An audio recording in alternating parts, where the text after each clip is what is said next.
Ang video natin ngayon ay pinamagatang, ang lihim ng tatlong pamilya. Makalipas ang 10 araw, maliwanag ang araw sa lungsod ng Fenglin. Sa loob ng tahanan ng pamilya Luo, may tumakbong dalagita, luhaan ang mga mata. Binibini, sigaw ni Xiao Kui, sinalubong siya ni Lei Yuteng at niyakap ng mahigpit. Hanggal na bata, kumusta ang trato nila sa iyo dito? Tanong ni Lei Yuteng habang hinahaplos ang buhok nito. Huwag po kayong mag-alala, binibini. Mababait po ang lahat sa pamilya Luo, sagot ni Xiao Kui. Pagkatapos ay bamulong siya, maliban lang po sa katiwalang ang pangalan ay Zuo Fan. Biglang may umubo sa likuran nila. Nilingan nila si Zuo Fan na nakatayo doon. Munting binibini, hindi magandang magsalita ng masama tungkol sa iba. Mag-ingat ka, sabi ni Zuo Fan. Nanlaki ang mata ni Xiao Kui sa takot. Biglang sumingit ang batang si Luo Yunhai na nakangisi, munting binibini, hilig ni Kuya Zuo ang mamalo ng puwet. Kapag nang ahas kang suwen siya, papaluan niya ang puwet mo. Namula si Zuo Fan at mabilis na sumagot, hindi totoo yan. Habang nagtatawanan sila, biglang pumasok ang matandang si Duangu, ang ama ni Lei Yuteng. Napatingin siya sa dalawang bata sa isang sulok. Nanlaki ang kanyang mga mata. Mahinang bulong niya, yun. Siyang. Nagulat si Lei Yuteng, ama. Lumapit ang matanda, yun siyang. Pagkatapos ay tumingin siya sa katabi nito, ang nasa tabi mo ba ay si Yunhai? Napaluha ang matanda at itinaas ang kamay sa langit, salamat sa langit at ligtas at malusog ang dalawang anak ni Zenon. Tumingin si Luo Yunxiang sa matanda at malamig na nagsabi, matandang lolo, hindi ko po kayo kilala. Lumapit si Zuo Fan, siya ang pinuno ng Black Wines Mountain. At siya rin ang pinuno ng mga tulisan na sumalakay sa Gayenjuang. Nanlaki ang mata ni Luo Yunxiang, ano? Biglang bumalot ang galit sa kanyang mukha. Umangat ang kanyang buhok sa lakas ng kanyang enerhiya. Kinabahan si Lei Yuteng. Mahinang nagsalita si Duangu, hayaan mo na. Pagkatapos ay lumuhad siya sa harap ni Luo Yunxiang. Ang trahedyang nangyari sa tahanan ng mga Luo ay kasalanan ko. Patayin mo na ang matandang ito. Sabay na sumigaw si Lei Yuteng at si Xiao Kui, ama. Guru, itinaas ni Duangu ang ulo, luhaan, ito ang utang ko sa pamilya Luo. Walang sinuman sa inyo ang pinapayagang gumanti. Natigilan si Luo Yunxiang. Lumapit si Zuo Fan, ang matandang ito ay matagal nang ikinulong at nilason ni Yang Ning. Hindi siya makagalaw o makapagsalita noon, pero ngayon ay magaling na siya. Ang trahedyang nangyari sa pamilya Luo ay walang kinalaman sa kanya. Galit na hinarap siya ni Luo Yunxiang, bakit hindi mo sinabi agad?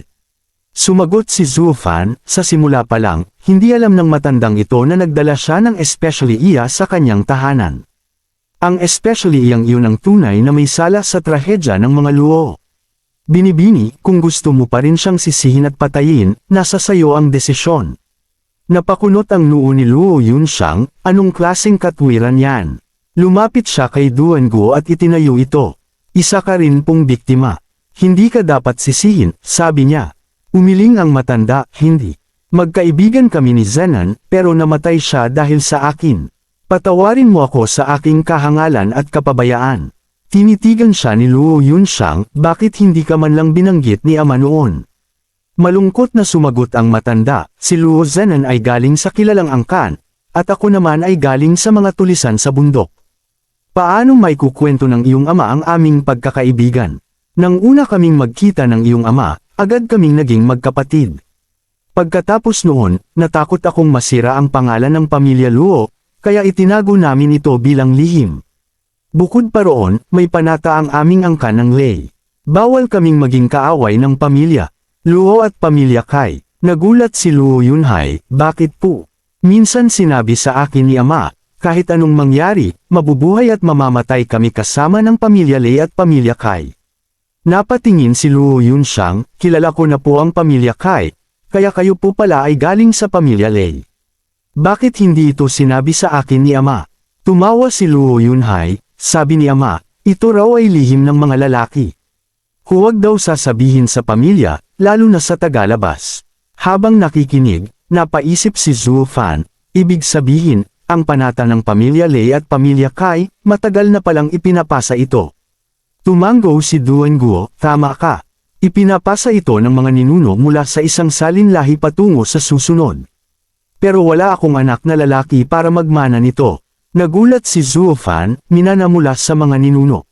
Ano ba ito? Bukod pa roon, paano ko sasaktan ang pamilya Luo kung ang matandang ito ay kaibigan ni Luo Zenen? Lumapit si Zuo Fan, mayroon bang sining ng pakikipaglaban ang iyong pamilya Lei? Isang mababang antas na sining ng pakikipaglaban mula sa Lingjia.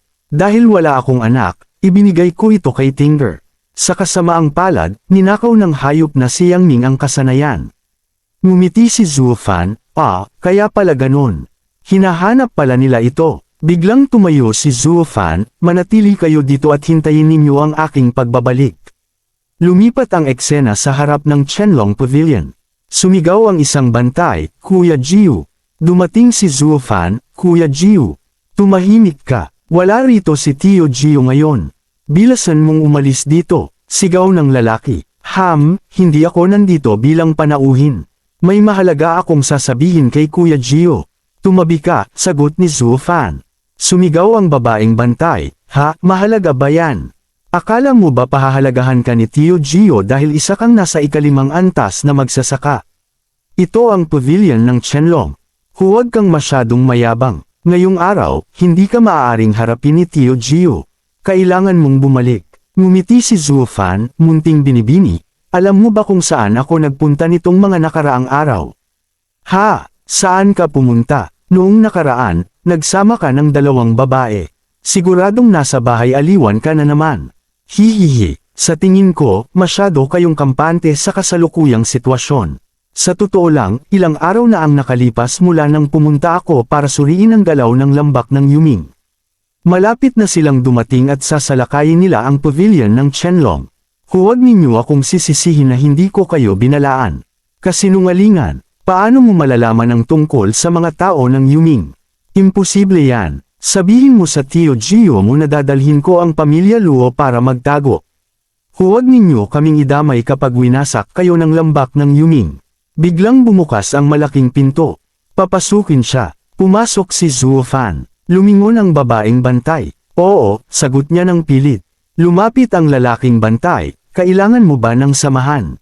Hindi na kailangan, kaya kung mag-isa. Sagot ni Zuo Fan habang naglalakad. Naiwan ang babaeng bantay, galit na galit. Ano bang meron sa batang yan?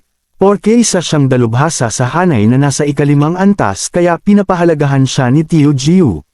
Sigaw niya, sumagot ang kasama niya, nakangiti, hindi pa nakakatikim ng ubas, sinasabing maasim ang ubas.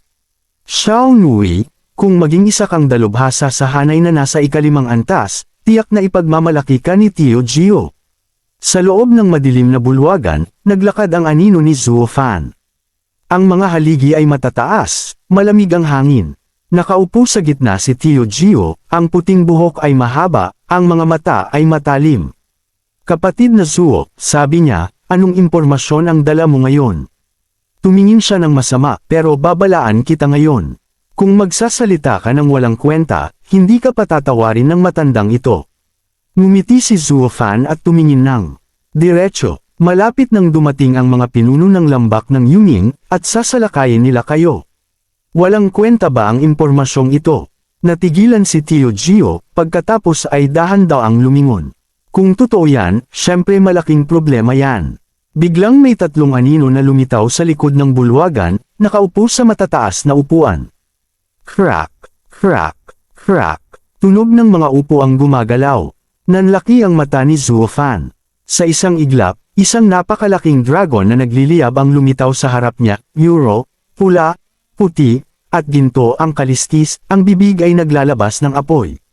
Napaatras si Zuo Fan, ang kamay ay nakahanda sa pakikipaglaban, habang ang dragon ay umuungal sa gitna ng bulwagan.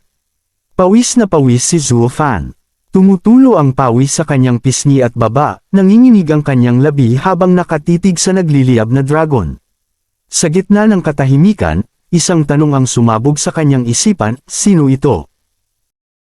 Thank you mga boss, dito na natapos ang chapter na ta. Stay tuned lang, ini-edit ko pa ang susunod na chapter, like and subscribe para updated kayo sa mga upload natin.